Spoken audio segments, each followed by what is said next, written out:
देखिए, बिहार पुलिस के जितने भी बैच के स्टूडेंट पढ़ रहे थे, आप लोगों को मैराथन के जो क्लास होता था उसमें 421 नंबर तक व्याख्या हो चुका था। अब हम यहाँ से 422 से व्याख्या करने जा रहे हैं और ये क्लास स्टूडेंट के एब्सेंट में ही क्लास से जो है लाइव क्लास के रूप में लिया जा रहा है। तो जो भी स्टूडेंट्स है वह इस क्लास को देखेंगे अच्छा से, और जहाँ तक व्याख्या होता है वह मैं व्याख्या यहाँ पर करता हूँ। तो 422 नंबर का पहला क्वेश्चन देखेंगे कि अटल भूजल योजना कब शुरू की गई थी।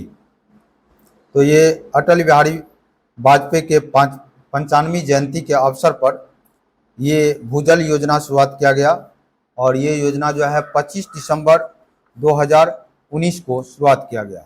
इस प्रकार से 422 का आंसर बी होगा, 25 दिसंबर 2019। 423 नंबर देखेंगे, झारखंड कितने भारतीय राज्यों के साथ अपनी सीमा साझा करता है। तो झारखंड कितने भारतीय राज्यों के साथ अपनी सीमा को साझा करेगा। तो ये टोटल 5 राज्य से सीमा साझा करता है। टोटल कितने राज्य से? 5 राज्य से अपने सीमा को साझा करेंगे। और इस राज्य की एक विशेषता है कि इस राज्य में एक पठार पड़ता है जिसका नाम है छोटा नागपुर पठार।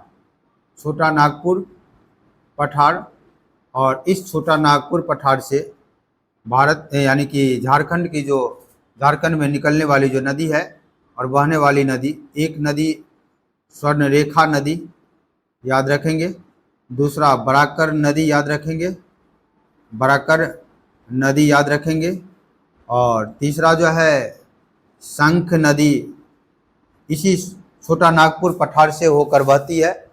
और एक सबसे ज़्यादा आपका इम्पोर्टेंट दामोदर नदी इसी स्वर्णरेखा इसी छोटा नागपुर पठार से होकर बहती है। तो क्वेश्चन आपका यहाँ पर है कि झारखंड कितने भारतीय राज्यों के साथ अपनी सीमा को वह साझा करता है। तो टोटल ये 5 राज्यों के साथ अपनी सीमा को वह साझा करता है। अगला क्वेश्चन 424 नंबर, राष्ट्रीय राजधानी क्षेत्र की विधानसभा के आम चुनाव पहली बार कब हुआ था। राष्ट्रीय राजधानी क्षेत्र की विधानसभा का जो आम चुनाव हुआ था वह पहली बार कब हुआ था। तो राष्ट्रीय राजधानी में जो विधानसभा चुनाव होती है उसमें टोटल सीट 70 सीट है और ये पहली बार चुनाव जो है 1993 में हुआ है। अगला क्वेश्चन, लक्षद्वीप और अंडमान और निकोबार द्वीप समूह सहित तटरेखा की अनुमानित कुल लंबाई क्या है। यहाँ पर जो पूछा गया है छोटा लक्षद्वीप और अंडमान निकोबार द्वीप समूह, यानी कि क्वेश्चन ये जब भी पूछा जाएगा या तो इसकी तटरेखा की लंबाई जो पूछा जाएगा तो दो प्रकार से पूछा जाएगा। या तो एक इस प्रकार से पूछा जाएगा कि इसका मुख्य भूमि के साथ तटीय रेखा की लंबाई क्या होगा। दूसरा क्वेश्चन यहाँ पर ये पूछ सकता है कि लक्षद्वीप और अंडमान निकोबार द्वीप सहित, तो अगर हम लक्षद्वीप और अंडमान निकोबार द्वीप को हम शामिल कर लेते हैं तो यहाँ पर टोटल लंबाई जो हो जाता है इसका 7516.6 किलोमीटर। लगभग आपके ऑप्शन में जो ऑप्शन नंबर बी में 7517 किलोमीटर जो है ये लगभग 7516.6 किलोमीटर के अप्रॉक्स में है। तो आंसर नंबर बी होगा इसका आंसर। तो अगर लक्षद्वीप और अंडमान निकोबार द्वीप सहित पूछेगा तब तो ये 7516.6 किलोमीटर के समथिंग में होगा। अगर ये मुख्य भूमि के साथ अगर पूछ दे तब यहाँ पर अंडमान निकोबार द्वीप और लक्षद्वीप को नहीं लेंगे, तब यहाँ पर लंबाई जो हो जाएगा वह हो जाएगा 6100 किलोमीटर। तब वहां पर कितना हो जाएगा 6100 किलोमीटर हो जाएगा। अगला क्वेश्चन 426 का है, सर्किक विवाद भारत और किस पड़ोसी देश के बीच लंबे समय से चला आ रहा सीमा विवाद है।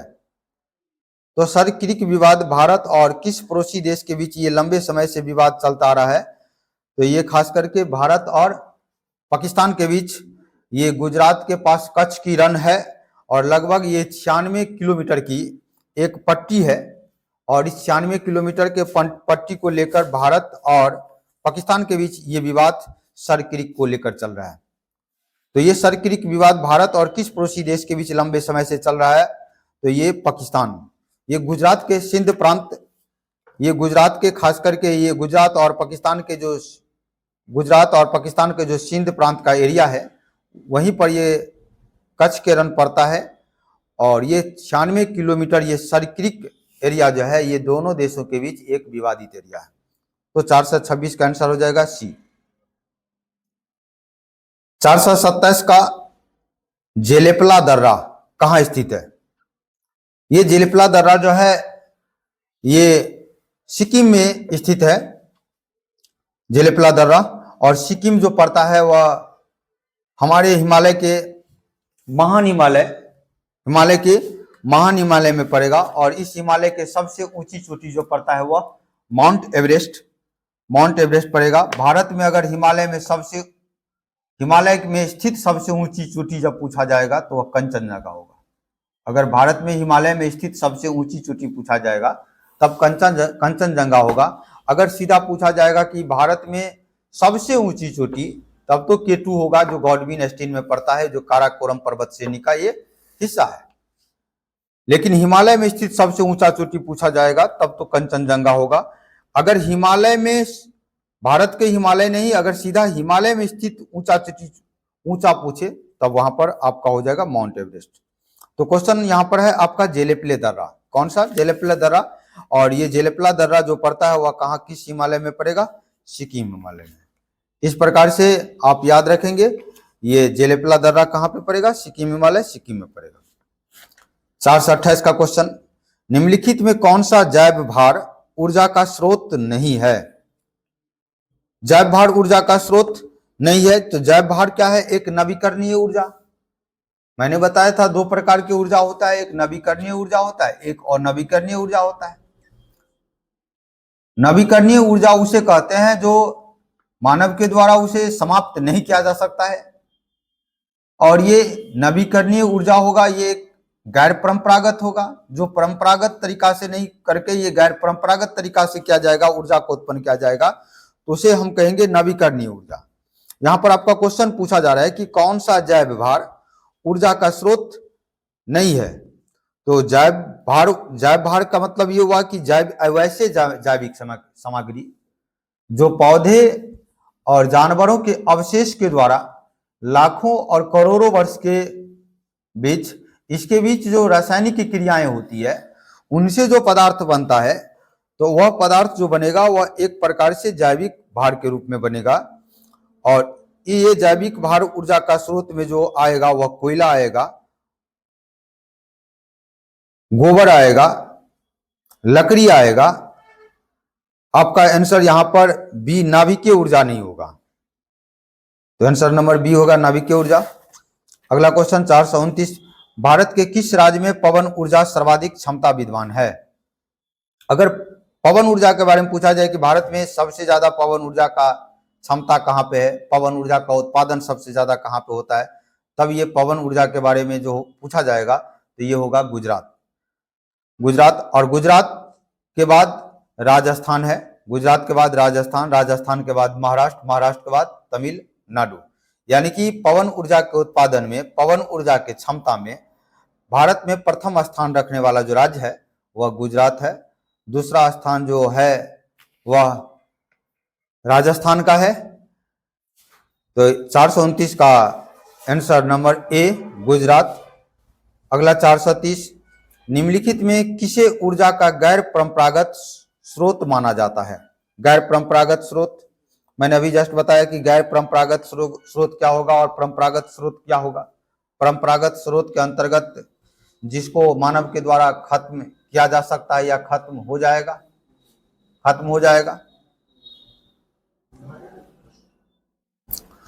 तो निम्नलिखित में किसे ऊर्जा का गैर परंपरागत स्रोत माना जाता है?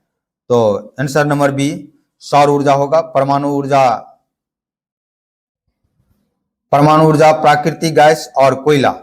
परमाणु ऊर्जा में भी यूरेनियम 238 का प्रयोग किया जाता है, जो खास करके यूरेनियम 238 वह मानव के द्वारा एक निश्चित समय के बाद खत्म हो सकता है। कोयला भी मानव के द्वारा एक निश्चित समय के बाद खत्म हो सकता है। प्राकृतिक गैस भी मानव के द्वारा ये एक निश्चित समय के बाद खत्म हो सकता है। तो निम्नलिखित में किस ऊर्जा को गैर परंपरागत स्रोत माना जाता है? तो आंसर नंबर बी सौर ऊर्जा होगा। 431 में भारत में चावल का सबसे बड़ा उत्पादक राज्य कौन सा है? तो अगर भारत में पूछा जाए तब तो चावल के उत्पादन में प्रथम स्थान रखने वाला राज्य जो है वह पश्चिम बंगाल है। यही बात अगर चावल के उत्पादन में पूछ दिया जाए कि पूरे विश्व में चावल उत्पादन में प्रथम स्थान कौन रखता है, तो वह चीन होगा, जबकि दूसरा स्थान इंडिया का आता है, यानी भारत को आता है। अगला क्वेश्चन 432 नंबर,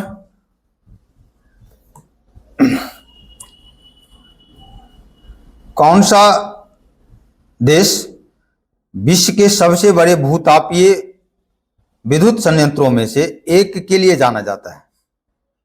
भूतापीय ऊर्जा एक अक्षय ऊर्जा होता है जो पृथ्वी के अंदर ऊष्मा होता है। पृथ्वी के अंदर के जो ऊष्मा प्राप्त होता है उसी को भूतापीय ऊर्जा कहता है। तो कौन सा देश विश्व के सबसे बड़े भूतापीय ऊर्जा विद्युत संयंत्रों में से एक के लिए जाना जाता है? तो वह होगा आपका अमेरिका होगा, जिसे कहा जाएगा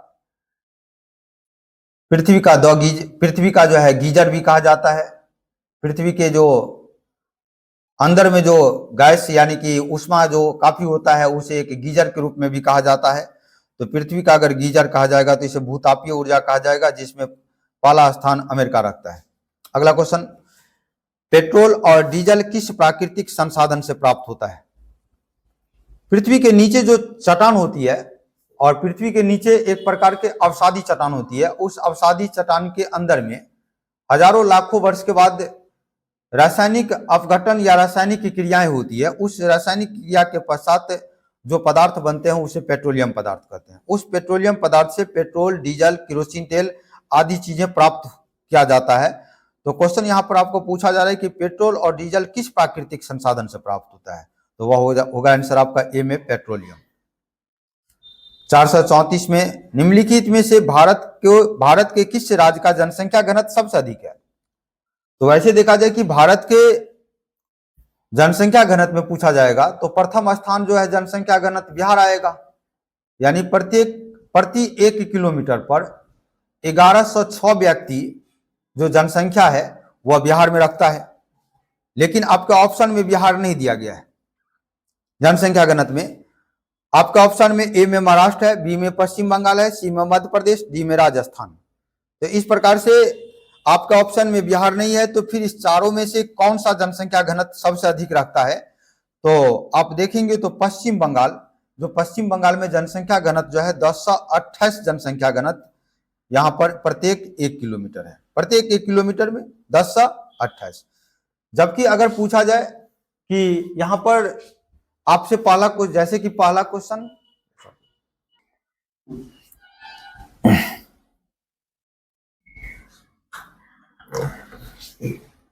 तो यहाँ पर क्वेश्चन था कि भारत के किस राज्य का जनसंख्या घनत्व सबसे अधिक है? तो जनसंख्या घनत्व की बात करेंगे तो भारत के जनसंख्या घनत्व की अगर बात करेंगे तो जनसंख्या घनत्व जो होगा वह अगर पूरे भारत में पूछा जाएगा तो प्रथम स्थान जो रखता है, यानी कि फर्स्ट स्थान जो रखेगा, अगर प्रथम स्थान की बात करें तो प्रथम स्थान जो रखेगा वह तो बिहार रखेगा। बिहार में जनसंख्या घनत्व कितना है? 1106 कितने किलोमीटर पर? जब भी जनसंख्या घनत्व निकाला जाएगा तो प्रति 1 किलोमीटर पर निकाला जाएगा। दूसरा स्थान जो देखा जाए तो दूसरा स्थान जो जनसंख्या घनत्व होगा वह किसका होगा? तो पश्चिम बंगाल का होगा, पश्चिम बंगाल। और पश्चिम बंगाल जो रखता है वह कितना रखेगा? 1028। तो ये अगर ये जितने भी राज्य आप जो यहाँ पर 2 राज्य है ये जनसंख्या घनत्व तो सबसे अधिक दिखा रहा है, लेकिन जनसंख्या घनत्व अगर कम की बात किया जाए तो जनसंख्या घनत्व सबसे कम जो है वह कहाँ पे होगा? अरुणाचल प्रदेश में। कहाँ पे? अरुणाचल प्रदेश, अरुणाचल प्रदेश में होगा। और अरुणाचल प्रदेश में जनसंख्या का घनत्व जो है प्रति 1 किलोमीटर पर कितने लोग? 17 है कि नहीं? जनसंख्या घनत्व अरुणाचल प्रदेश सबसे कम 17। इसी प्रकार से अगर मिजोरम, अरुणाचल प्रदेश ऑप्शन में नहीं रहे, अगर सबसे कम पूछा जाए तो वहां पर आपका अरुणाचल प्रदेश के बाद जो स्थान रखता है वह रखता है मिजोरम। मिजोरम में प्रति 1 किलोमीटर पर लगभग 52 लोग रहते हैं। अगला क्वेश्चन, निम्नलिखित में से कौन सा एक भारत का प्रवाल द्वीप है? यानी कि कोरल नामक एक समुद्री जीव होता है, उसी जीव के द्वारा ये प्रवाल द्वीप का निर्माण होता है। ये कोरल नामक जो जीव होते हैं वह बड़े बड़े जानवरों से बचने के लिए द्वीपों के पास जाकर वह छुप जाता है, उसका झुंड एक कॉलोनी में चलता है, और ये जाकर जब छुप जाता है वहां पर, तो कई सालों के बाद वहां पर रहने के बाद जो है ये इसकी मृत्यु हो जाते हैं। और इस कोरल जो जीव है, इस जीव के जो शरीर बने होते हैं वह कैल्शियम कार्बोनेट का बना होता है। इनके मृत्यु के बाद जब इनके समूह जो कैल्शियम कार्बोनेट का खोल होता है, ये एक प्रकार का द्वीप का निर्माण करता है, और ये एक प्रकार के द्वीप का निर्माण करेगा, और इस द्वीप को कहा जाएगा कोरल द्वीप। उसको कहा जाएगा कोरल द्वीप कहा जाएगा, यानी कि इसे प्रवाल द्वीप कहा जाएगा। प्रवाल द्वीप या कोरल द्वीप कह सकते हैं। और ये प्रवाल द्वीप जो बनते हैं कोरल द्वीप से बनते हैं। तो इस प्रकार से हमारे भारत का जो लक्षद्वीप है, आप देखेंगे भारत का लक्ष्य, ये जैसे कि भारत का अगर देखें तो ये भारत का आपका नक्शा है ये, तो यहाँ पर जो आपका लक्षद्वीप का क्षेत्र है, ये लक्षद्वीप, ये हमारा कोरल द्वीप है, इसी को प्रवाल द्वीप कहते हैं। तो भारत का कोरल द्वीप या प्रवाल द्वीप पूछेगा तो लक्षद्वीप होगा।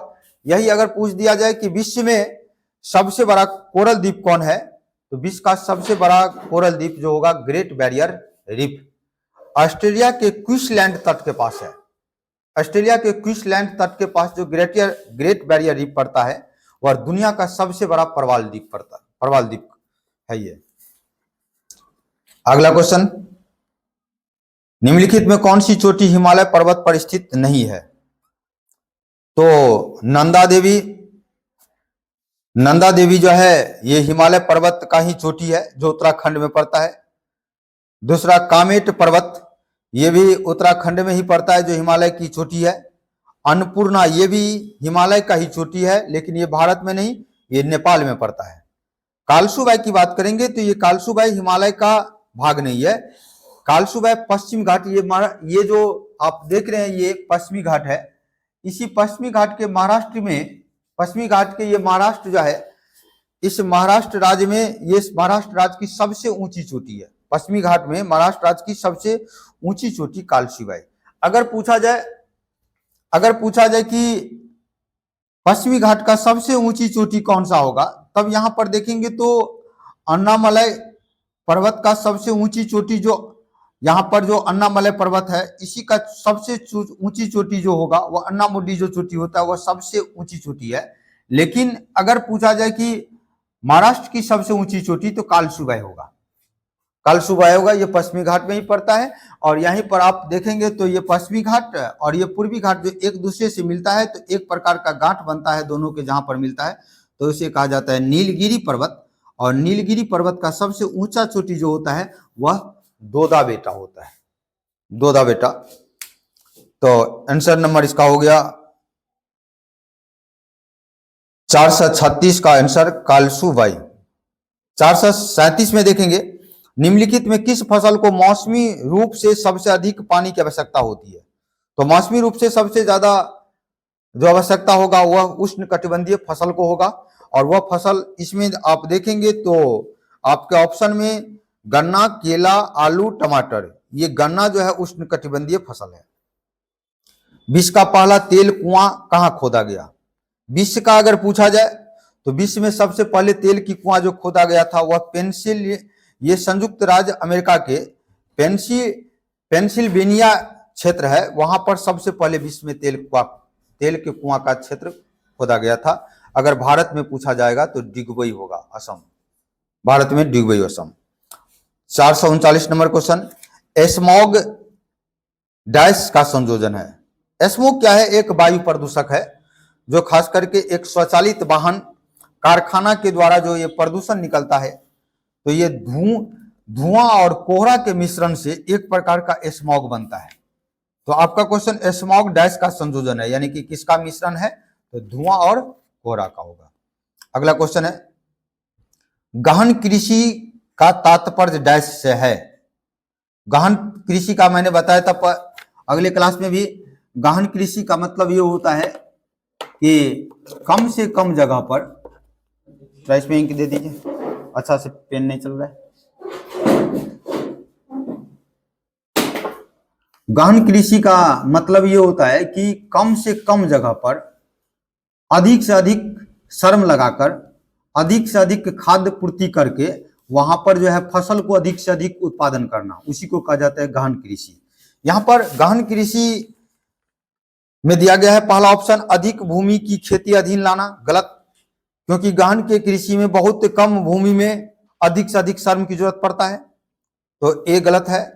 दूसरा बी में श्रम और पूंजी के मामूली कम इनपुट के साथ बड़े खेतों पर खेती करना, यह भी गलत। श्रम और पूंजी के मामलों में कम इनपुट के साथ बड़े खेतों पर, बड़ा खेत होगा ही नहीं। अब यहां पर दिया गया है सी में, खेती के तहत दी गई भूमि पर अधिक श्रम और पूंजीगत आदानों का उपयोग, आंसर नंबर सी होगा, यही आंसर सी का।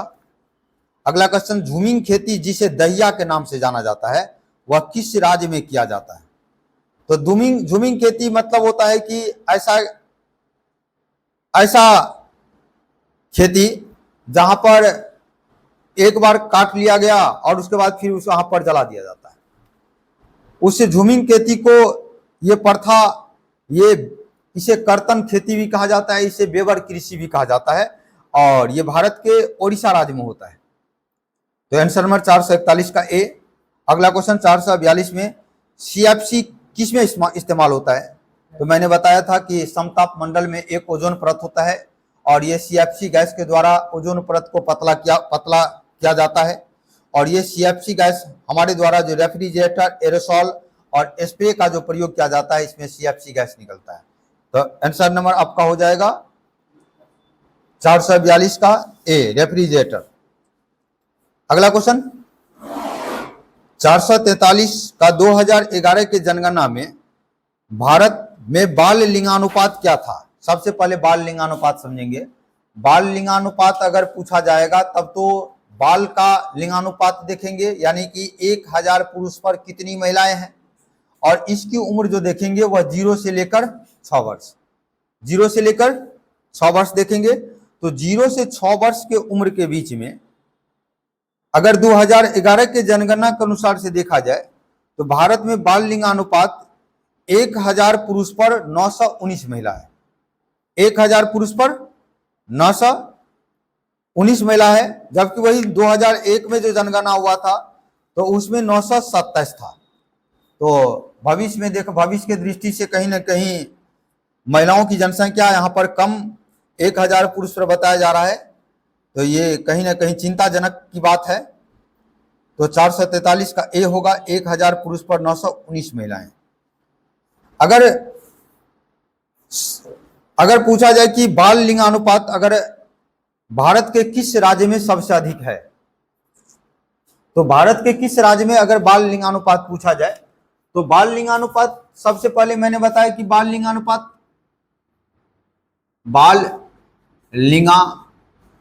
की अगर बात करें, यहां पर लिखते हैं बाल लिंगानुपात।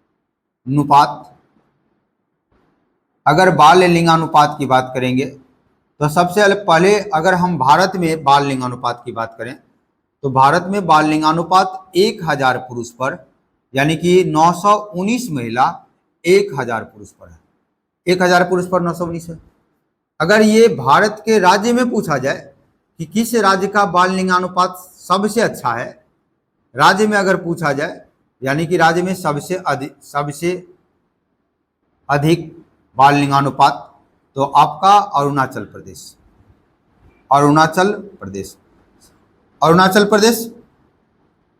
बाल लिंगानुपात की बात हो रहा है, लिंगानुपात नहीं। अगर सीधा लिंगानुपात पूछा जाएगा कि भारत का लिंगानुपात किस राज्य का सबसे अधिक है, तब तो वहां पर केरल हो जाएगा, 1084 महिला 1000 पुरुष पे पड़ता है। यहां पर बाल लिंगानुपात पूछ रहा है, तो बाल लिंगानुपात में अगर बात करेंगे तो सबसे अच्छा राज्य जो है वह 972 अरुणाचल प्रदेश का, कितना, 972।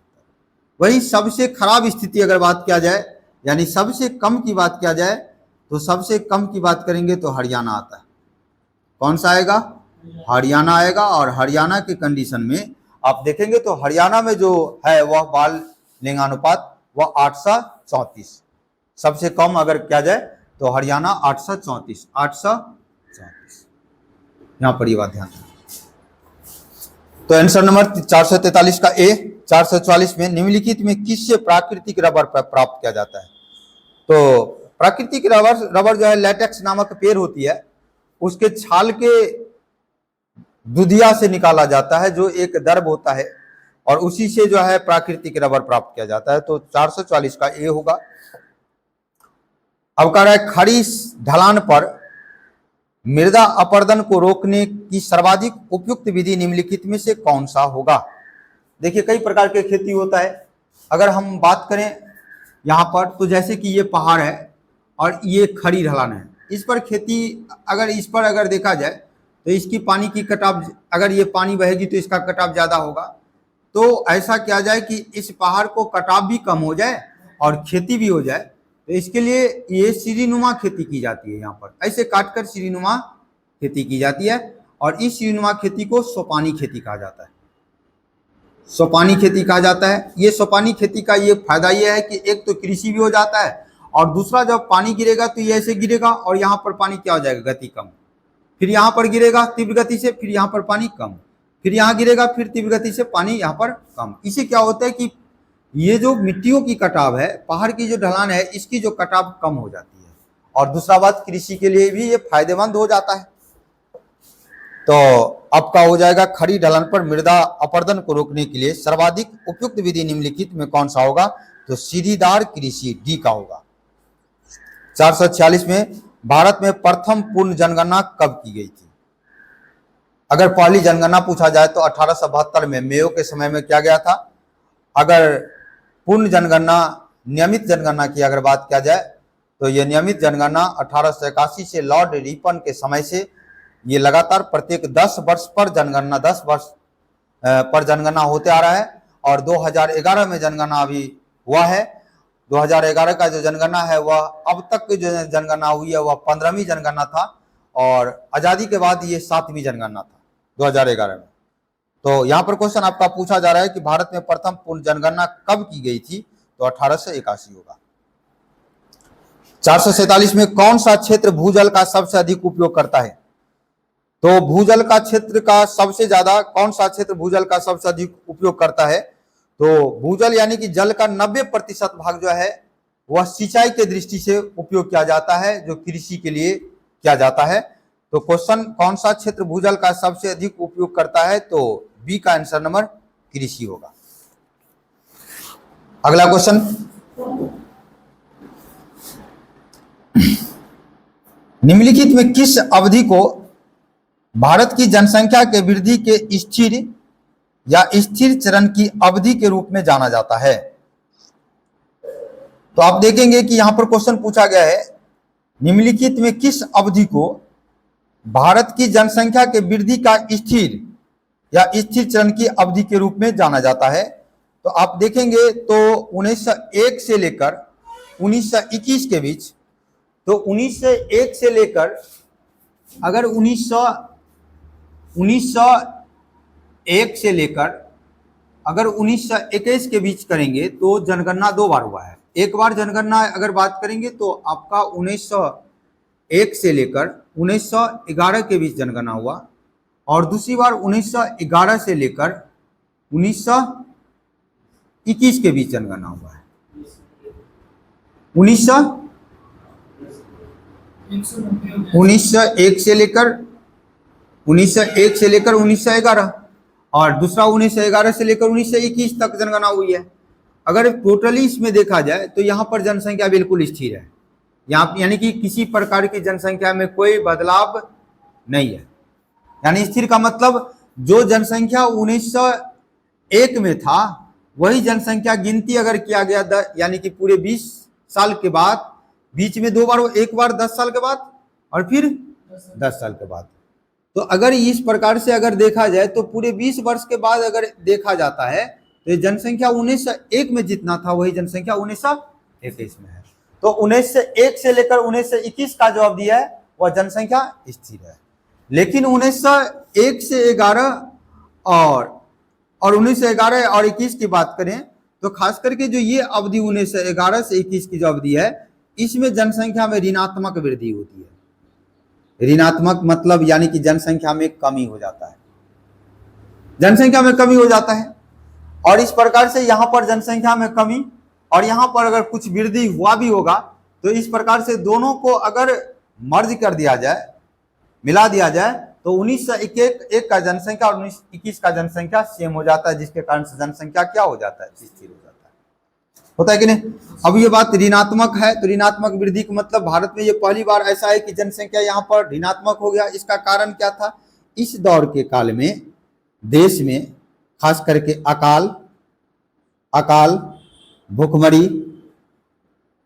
भूखमरी जैसे कई प्रकार के जो एक अपेंडिक मामला जो आ जाता है, और इस स्थिति में देश में जो लोग मर जाते हैं, तो इसका कहा जाए तो 1911 का और 21 के बीच जो है मृत्यु दर जो है, यहाँ पर मृत्यु दर सबसे अधिक हो जाता है, जिसके कारण से मृत्यु दर ज्यादा यानी जन्म दर कम और मृत्यु दर अधिक। किसी भी देश की जनसंख्या तब कम हो जाएगा, पहले से जनसंख्या तब कम होगा जब मृत्यु दर अधिक हो जाए और जन्म दर कम हो जाए। तो ऐसे कंडीशन में ये 1911 से 21 के बीच जो जनसंख्या था वह ऋणात्मक वृद्धि था।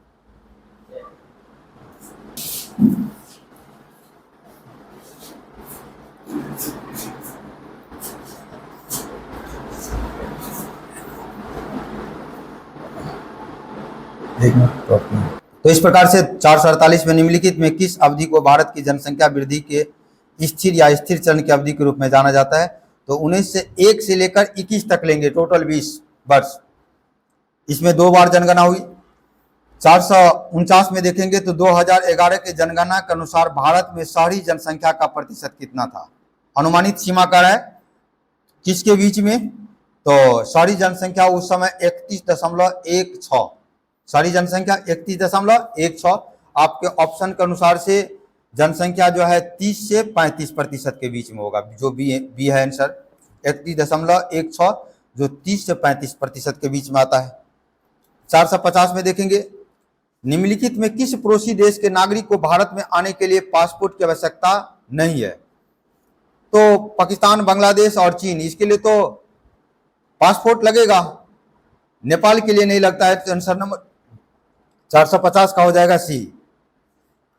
अगला क्वेश्चन है केंद्रीय प्रदूषण नियंत्रण बोर्ड का मुख्यालय कहां पर है? यानी कि भारत सरकार के द्वारा प्रदूषण पर नियंत्रण करने के लिए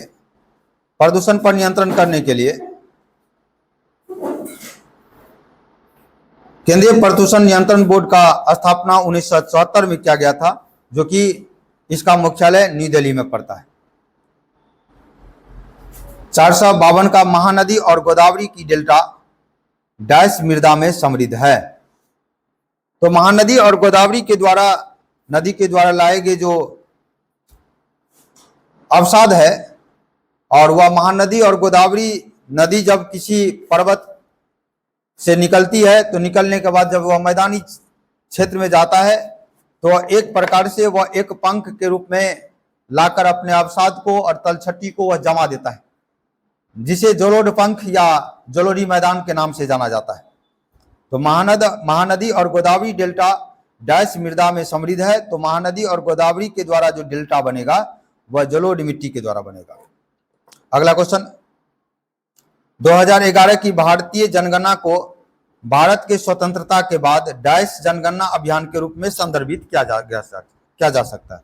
यहां पर इस बात को ध्यान देना है कि 2011 के बाद जो भारतीय जनगणना के बारे में जो पूछ रहा है कि कौन सी चक्र की जनगणना है, तो ये स्वतंत्रता के बाद पूछ रहा है या ये अब तक जितनी जनगणना हुई है उस जनगणना में पूछा जा रहा है। अगर अब तक जितनी जनगणना हुई है अगर उस जनगणना को लिया जाए तो अब तक भारत में 15 बार जनगणना हो चुकी है, लेकिन स्वतंत्रता के बाद पूछा जाएगा तो 2011 की जो जनगणना थी वह 7वीं जनगणना है। तो आंसर हो जाएगा 2011 के अनुसार 2011 की जो जनगणना हुई है वह 7वीं जनगणना, आंसर नंबर 453 का बी। अगला क्वेश्चन, निम्नलिखित में कौन सी गैस वायुमंडल में ओजोन छिद्र के लिए जिम्मेदार है? अभी जस्ट मैं बताया हूं वायुमंडल में एक परत होता है जो समताप मंडल होती है। इस समताप मंडल में ओजोन मंडल का O3 गैस का एक लेयर होता है और इस लेयर को हमारे द्वारा, अपने लोगों के द्वारा जो रेफ्रिजरेटर स्प्रे को प्रयोग करते हैं, इससे एक गैस निकलता है क्लोरोफ्लोरोकार्बन CFC, और इसी CFC के माध्यम से ओजोन परत जो है पतला होता है, जिसको कहा जाता है ओजोन परत में छिद्र होना। तो 454 का हो जाएगा, C होगा क्लोरोफ्लोरोकार्बन। अगला क्वेश्चन, निम्नलिखित में कौन सा अनवीकरणीय संसाधन है? और नवीकरणीय संसाधन यहाँ पर प्राकृतिक गैस होगा, जो कि मुख्य रूप से CH4 यानी मीथेन से बनता है। इसमें क्या पाया जाता है? मीथेन पाया जाता है।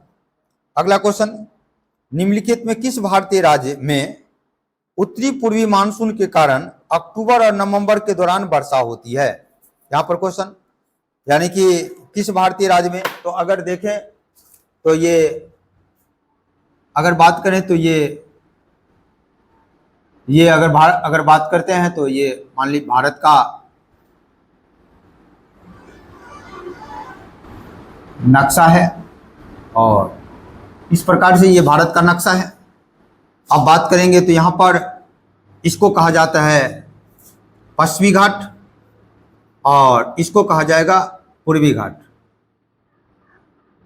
पश्चिमी घाट और पूर्वी घाट।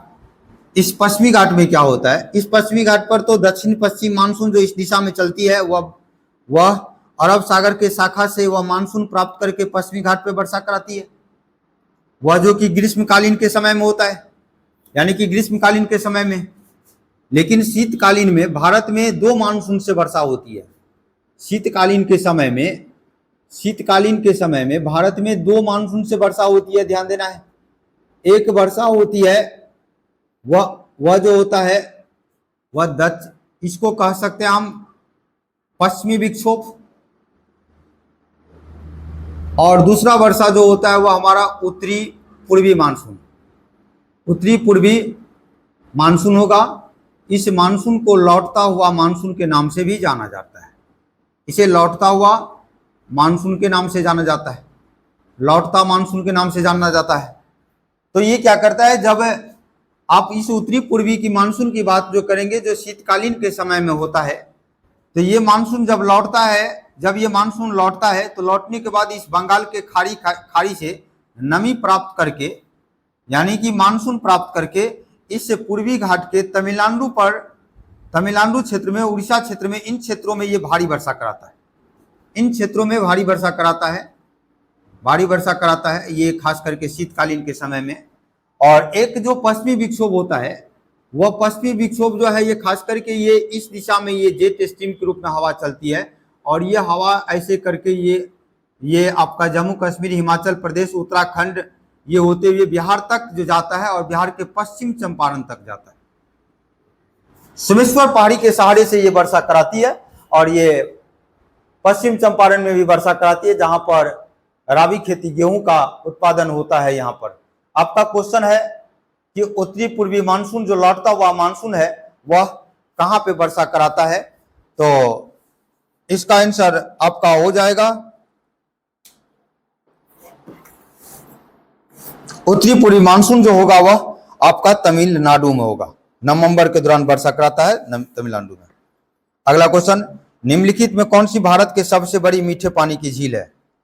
मीठे पानी की झील, यानी कि ऐसे क्वेश्चन पूछ सकता है कि भारत का सबसे बड़ी मीठे प्राकृतिक पानी का झील कौन सा होगा? प्राकृतिक मीठे पानी का झील तो बूलर झील, जो कि जम्मू कश्मीर में पड़ता है। भीमताल कहाँ पे पड़ेगा? उत्तराखंड में पड़ेगा। डल झील कहाँ पे पड़ेगा? जम्मू कश्मीर में। और एक झील पड़ेगा लोकटक झील, मणिपुर में। इस प्रकार से इसका आंसर बूलर झील जम्मू कश्मीर होगा। बाकी ऑप्शन भीमताल उत्तराखंड में, डल झील जम्मू कश्मीर, लोकटक झील मणिपुर में पड़ेगा। और एक होता है तसो पेंगोंग झील, और तसो पेंगोंग झील जो होता है वह खड़े पानी की झील है और ये लद्दाख क्षेत्र में पड़ेगा। एक होता है वेम्बनाड झील, और ये वेम्बनाड झील जो पड़ेगा वह कहाँ पे पड़ेगा? केरल में पड़ेगा। इसी प्रकार से गोविंद सागर झील होता है, और ये गोविंद सागर झील कहाँ पे पड़ेगा? तो हिमाचल प्रदेश में पड़ेगा। अगला क्वेश्चन, इंद्रावती नदी पर चित्रकूट जलप्रपात निम्नलिखित में किस राज्य में स्थित है? तो इंद्रावती नदी पर चित्रकूट जलप्रपात जो है ये किस राज्य में स्थित है? तो ये छत्तीसगढ़ में होगा। अगला क्वेश्चन, निम्न से कौन सी नदी द्वारा छोटा नागपुर पठार अपवाहित होता है? तो मैंने अभी जस्ट बताया कि छोटा नागपुर से स्वर्णरेखा नदी, बराकर नदी, दामोदर नदी और शंख नदी ये प्रवाहित होती है। तो आपके ऑप्शन में ए में दामोदर नदी है, तो आंसर हो जाएगा ए में दामोदर नदी। अगला क्वेश्चन, निम्नलिखित में कौन सी नदी भारत और पाकिस्तान के बीच सीमा पार की नदी है? सीमा पार की नदी कहने का मतलब ये हुआ कि अब देखिए, जैसे कि अगर आप बात करें तो ये, अगर हम बात करते ये हमारा जम्मू कश्मीर, ये हमारा भारत का हिस्सा है, अगर ऐसे बनाए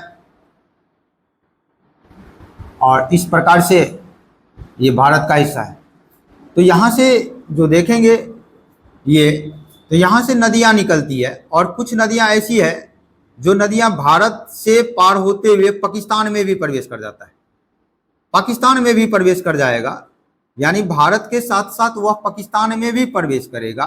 तो ऐसी नदी कौन कौन सी नदी होती है?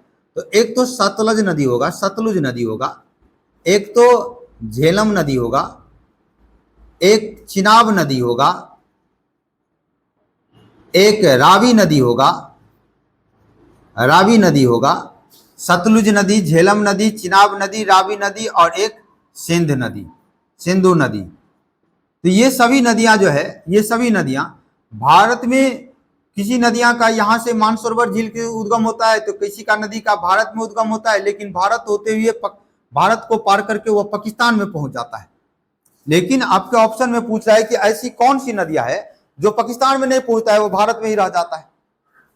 तो ऐसी नदी इसमें से ऑप्शन के अनुसार से देखें तो ब्यास नदी जो है वह भारत में ही पंजाब के पास जाकर सतलज नदी में मिल जाता है, वह पाकिस्तान में नहीं पहुंचता है। तो आंसर 460 का सी ब्यास होगा। जेठ धाराएं क्या है, इसकी क्या विशेषता है? तो जेठ धारा की एक विशेषता यह है कि जेठ धारा, ध्यान दीजिएगा, जेठ धारा जो है ये एक भूस्थैतिक हवाएं हैं। ये भूस्थैतिक हवाएं जो खास करके क्षोभ मंडल के ऊपरी क्षेत्र में ये हवाएं चलती है, क्षोभ मंडल के ये ऊपरी क्षेत्र में ये हवाएं चलती है, जेठ धाराएं, जिसे भूस्थैतिक हवाएं कहा जाता है। 462 में देखेंगे, 2011 के जनगणना के अनुसार भारत में अनुसूचित जनजातियों की सर्वाधिक जनसंख्या डैश में है।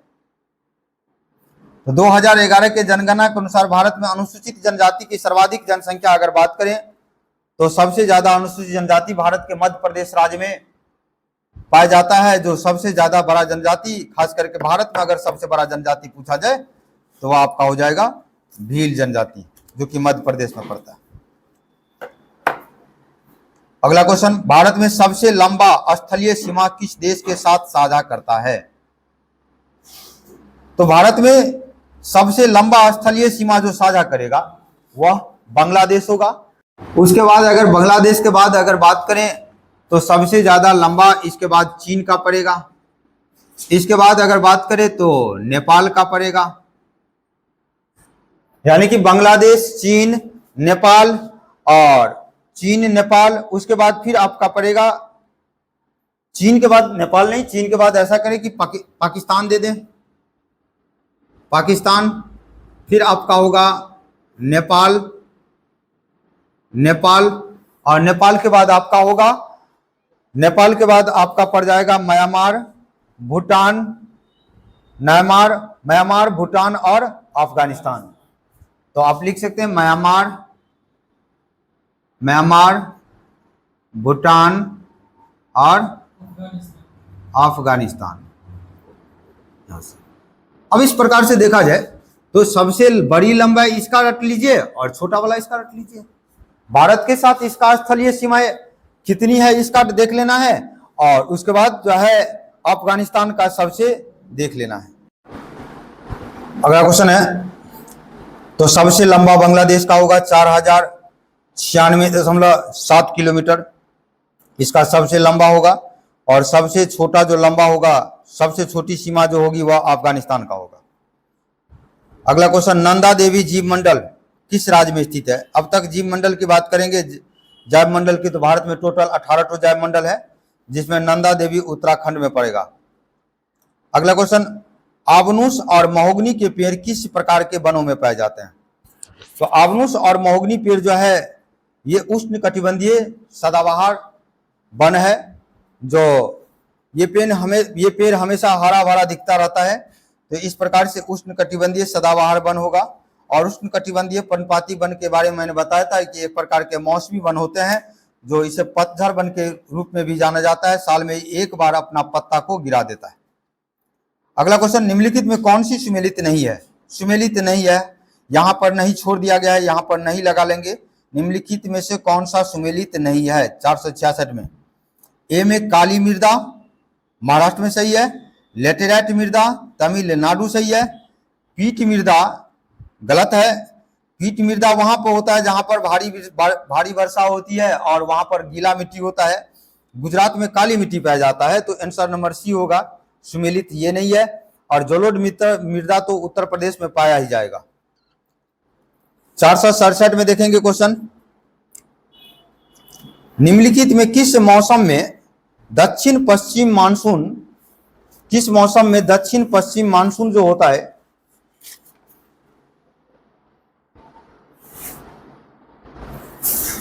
निम्नलिखित में किस मौसम में दक्षिण पश्चिम मानसून पवने भारतीय प्रायद्वीप में प्रवेश करता है? अभी जस्ट बोला हूं, दक्षिण पश्चिम मानसून जो है ग्रीष्मकालीन समय में ये प्रवेश करता है, और ये खास करके भारत में लगभग केरल में 1 जून को ये प्रवेश कर जाता है।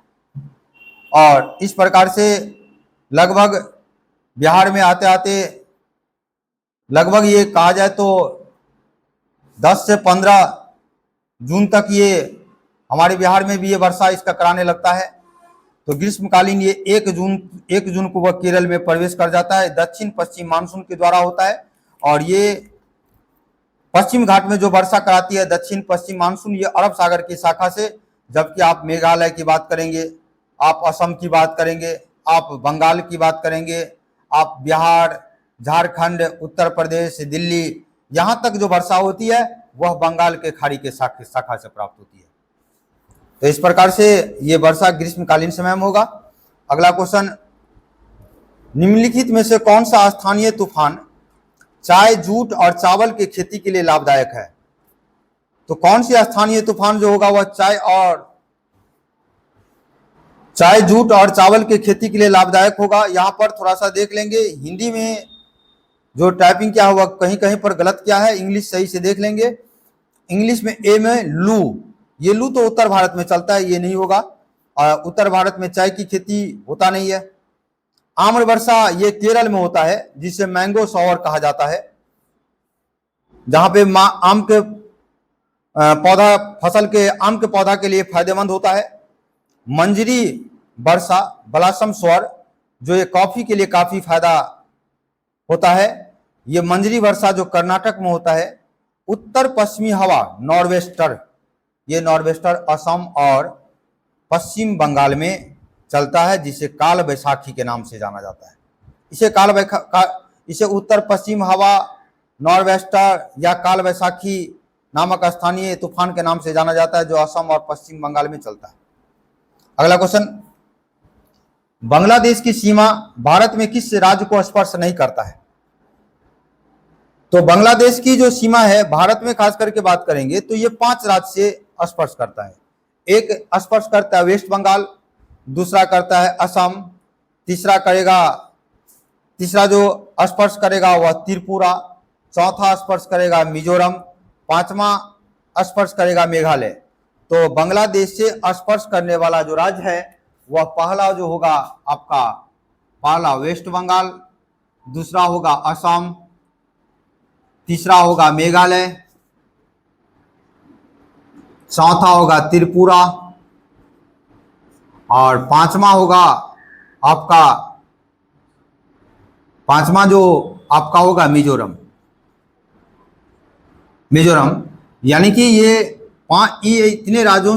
इतने राज्यों से अपनी सीमा बांग्लादेश बनाता है। और त्रिपुरा भारत का ये एक ऐसे राज्य है जो तीनों तरफ से बांग्लादेश से घिरा है। कहाँ से गिरा है? बांग्लादेश से गिरा है। त्रिपुरा एक ऐसे राज्य है, अगर इसको देखेंगे तो इधर से भी, इधर से तीनों तरफ से बांग्लादेश से गिरा है कि नहीं? तो इस प्रकार से इसका आंसर आपका हो जाएगा असम।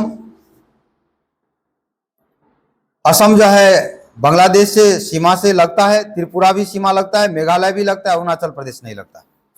अगला, पश्चिमी विक्षोभ के कारण भारत के किस क्षेत्र में शीतकालीन वर्षा होती है? अभी जस्ट मैं बताया हूं कि ये खास करके जम्मू कश्मीर एरिया में, हिमाचल प्रदेश में, उत्तराखंड में, और यहाँ तक इसका प्रभाव बिहार तक भी पड़ता है, सोमेश्वर पहाड़ी तक।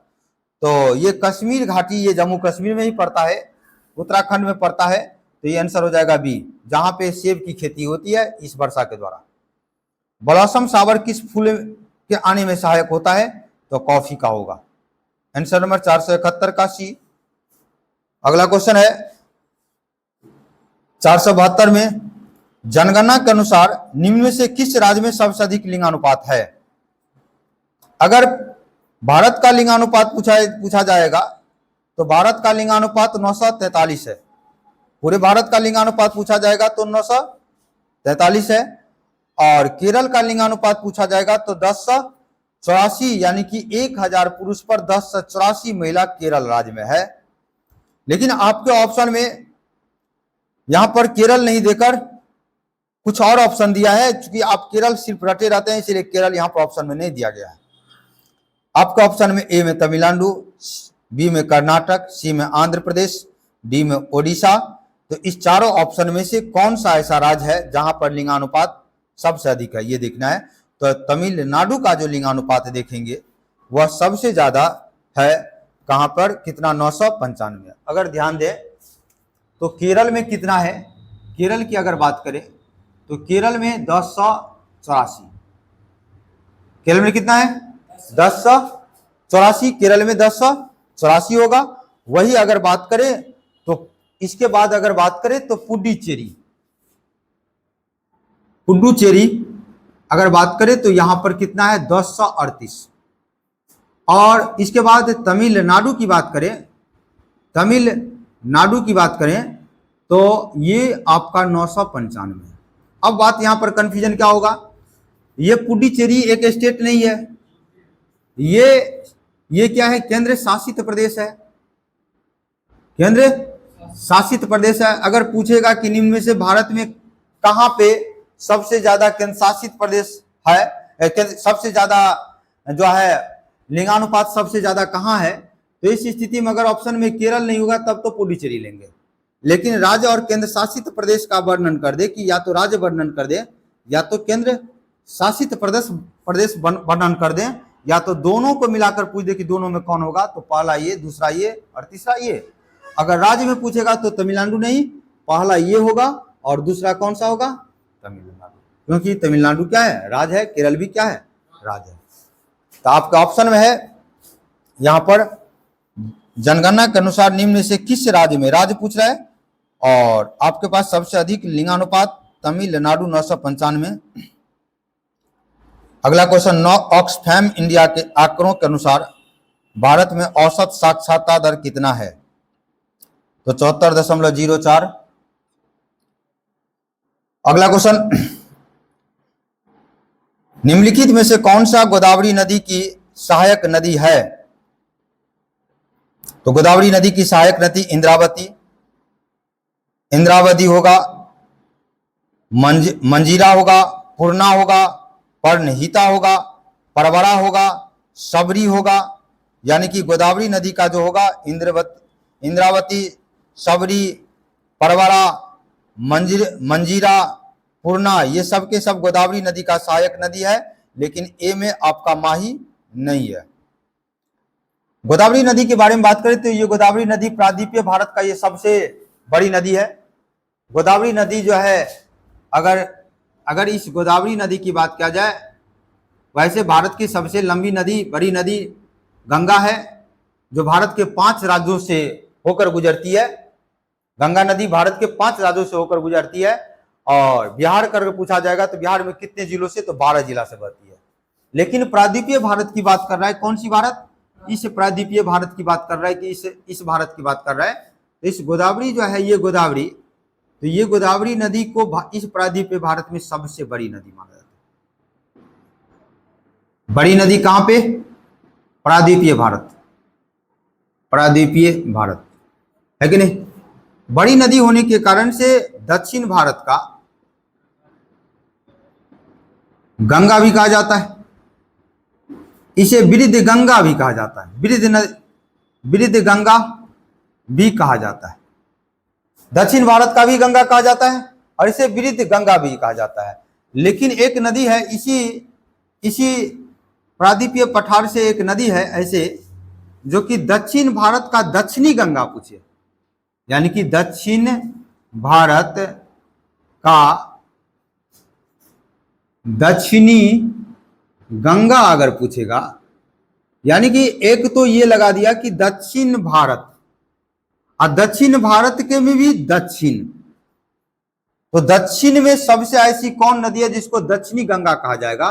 तो इसको नदी है यानी 12 महीना इसमें पानी रहता है, इसलिए दक्षिण भारत की दक्षिणी गंगा अगर पूछा जाए कावेरी, सीधा दक्षिण भारत की गंगा पूछा जाए तो गोदावरी, प्रायद्वीपीय भारत की सबसे लंबी नदी तो गोदावरी। तो आंसर नंबर आपका हो गया इसका माही 474 में इसका सहायक नदी नहीं है। निम्नलिखित में कौन सी पहाड़ियां पूर्वी घाट में स्थित है? तो सेवारय पहाड़ी कौन सा होगा? सेवारय पहाड़ी 476 का ए। अगला, एशिया शेर का अंतिम शेष पर्यावास कहां पर होगा?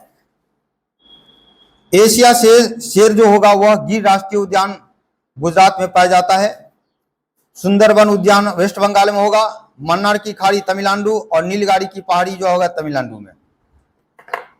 अर्जेंटीना और उरुग्वे में पाए जाने वाले शीतोष्ण घास के मैदान को क्या कहा जाता है? कंपास।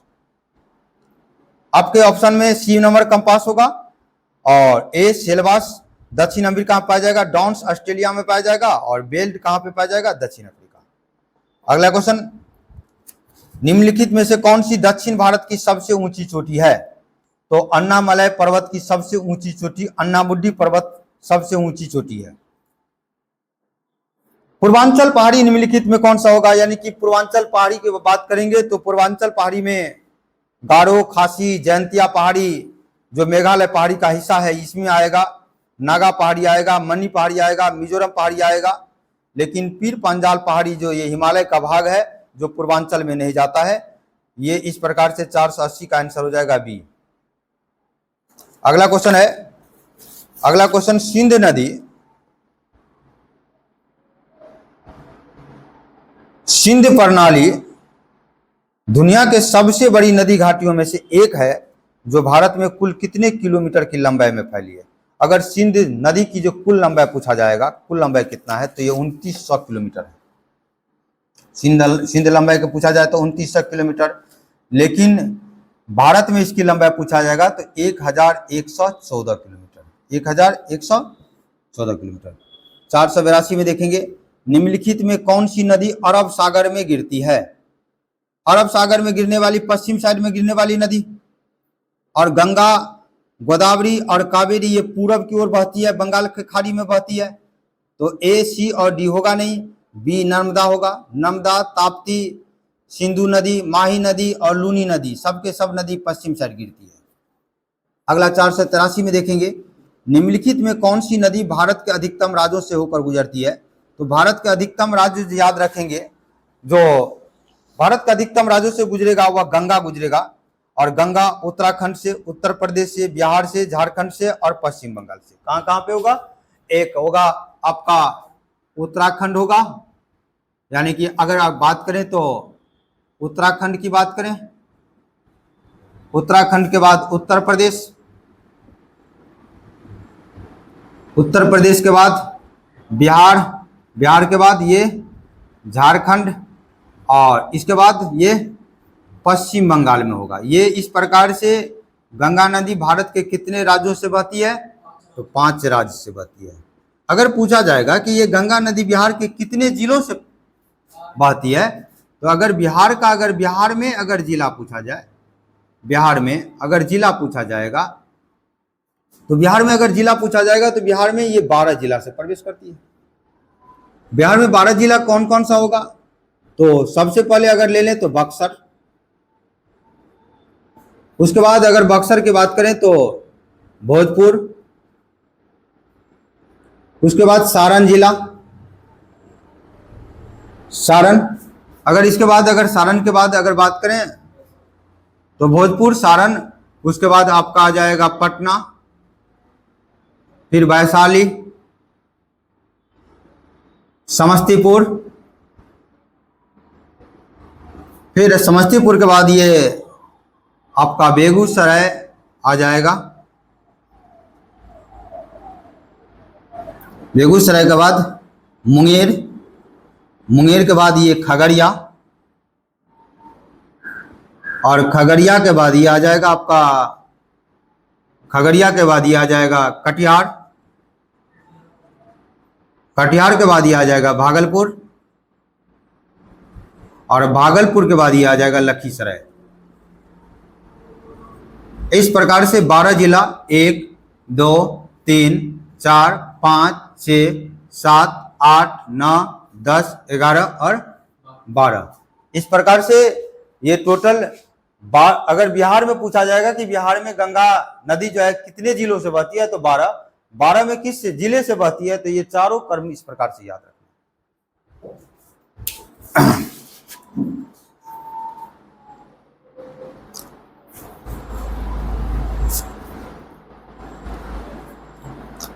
अगला क्वेश्चन है,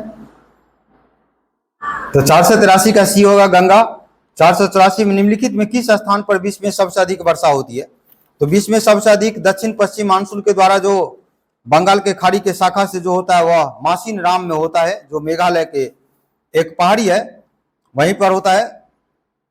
अगला क्वेश्चन, हिमालय से निकलने वाले नदियां अपना भार तलहटी के साथ डैश के रूप में जमा करता है। हिमालय से जितनी भी नदियां निकलता है वह अपना भार जब लेता है, लेके जब कोई नदियां निकलती है हिमालय से तो अपने साथ वह जो भार अवसाद के रूप में, तलहटी के रूप में लेके चलता है, तो वह मैदानी भाग में पंख के रूप में बिछा देता है, उसे कहा जाता है जलोढ़ पंख। तो 485 को हो जाएगा सी। अगला क्वेश्चन, भारत के जल निकासी प्रणाली को जल विभाजक आकार के आधार पर विभाजित किया गया। निम्नलिखित में कौन सा भारत के जल निकासी बेसिन का हिस्सा है? हिस्सा नहीं है तो प्रमुख नदी बेसिन है। अगर जल के निकासी प्रणाली को जल विभाजन किया जाता है तो 3 प्रकार के बनेगा, एक प्रमुख नदी बेसिन, एक लघु नदी बेसिन और एक होगा आपका मध्यम नदी बेसिन।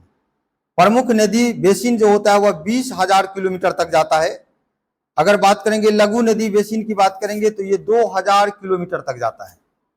और इसके बाद आप औसत बेसिन की, औसत नदी बेसिन होता नहीं है, मध्यम नदी बेसिन होता है जो 2,000 से लेकर 20,000 के बीच होता है। अगला क्वेश्चन है, उत्तरी भारत में गर्म दिन और ठंडी रात के किस मौसम को विशेषता होती है? उत्तरी भारत में गर्म दिन होता है और ठंडी रात होती है, ये मौसम की विशेषता क्या होता है? शीत ऋतु का। कर्क रेखा 2 बार पार करने वाला एकमात्र भारतीय नदी कौन सा है? तो माही नदी। कर्क रेखा जो है, कर्क रेखा को 2 बार काटता है। ये जैसे कि कर्क रेखा जो है, तो ये कर्क रेखा, इस कर्क रेखा को माही नदी क्या कितना बार काटा? 2 बार काटा। तो कर्क रेखा को ये 2 बार काटता है माही नदी। और मकर रेखा की बात करेंगे, जैसे कि मान लीजिए ये पृथ्वी का मानचित्र है, ये 0 डिग्री अक्षांश रेखा और ये कर्क रेखा और ये है आपका मकर रेखा। इस कर्क रेखा को जो 2 बार काटेगा उसको कहते हैं माही नदी, और इस मकर रेखा को जो 2 बार काटेगा उसको कहेंगे हम लिम्पोप नदी, लिम्पोप नदी। तो क्वेश्चन एक ही साथ दोनों को याद रखना है कि अगर कर्क रेखा का पूछेगा कि कौन सी नदी 2 बार काटता है तो माही नदी, और मकर रेखा को 2 बार काटता है तो लिम्पोप नदी, लिम्पोप नदी। अगला क्वेश्चन, भारत में कॉफी उगाने के लिए सबसे उपयुक्त मिट्टी कौन सी है? तो कॉफी उगाने के लिए सबसे अच्छा मिट्टी कर्नाटक में लेटेराइट मिट्टी होगा। काली मिट्टी में कपास का होता है उत्पादन। अगला क्वेश्चन, निम्नलिखित में क्या व्यापक अवनलिका अपर्दन द्वारा निर्मित भौतिक लक्षण का एक उदाहरण है? तो अवनलिका, एक व्यापक अवनलिका द्वारा जो मिट्टियों का अपर्दन द्वारा जो एक मैदानी भाग बना है उसे चंबल की मैदान कहा जाता है, उसे चंबल घाटी कहा जाता है। तो 490 का डी होगा। वर्ष भर ठंड के कारण चट्टान में जमी हुई मिट्टी की सतह क्या कहलाती है? 491 का, अच्छा इसको हम देख लेंगे। आज इतना ही रहने दीजिए और फिर अगला जो है हम अगले क्लास में देखेंगे।